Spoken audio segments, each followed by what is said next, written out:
পশ্চিমবঙ্গের আরজিকর মেডিকেল কলেজের ৩১ বছর বয়সী চিকিৎসক মৌমিতা দেবনাথ ৩৬ ঘন্টা ডিউটি শেষে সেমিনার রুমে বিশ্রাম নেওয়ার সময় তাকে ধর্ষণ ও হত্যা করা হয়েছে। এর বিস্তারিত ঘটনা গা শিউরে ওঠার মতো ও হৃদয়কে কাঁপিয়ে তোলার মতো।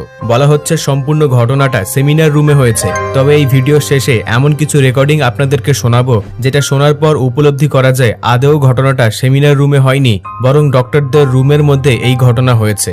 অর্থাৎ নাইট শেষে ডক্টরদের থাকার জন্য একটি করে রুমের ব্যবস্থা থাকে, আর সেই রুমে 2 থেকে 4 জন করে ডক্টরের থাকার ব্যবস্থা থাকে। অনুমান করা হচ্ছে তাকে রুমের মধ্যে ধর্ষণ করে হত্যা করে পরবর্তীতে সেমিনার রুমে নিয়ে এসে ঘটনাটিকে আত্মহত্যা বলে সাজানোর চেষ্টা করা হয়েছে।